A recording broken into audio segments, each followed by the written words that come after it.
வார்த்தை இல்லை வார்த்தையே குழந்தை உருவில் ஐயனை தெரியுதே.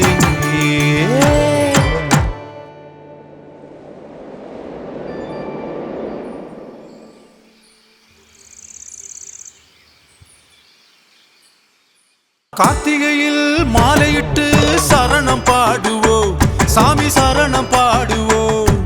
நெய் விளக்கு தீபமிட்டு சரணம் பாடுவோம், ஐயன் சரணம் பாடுவோம்.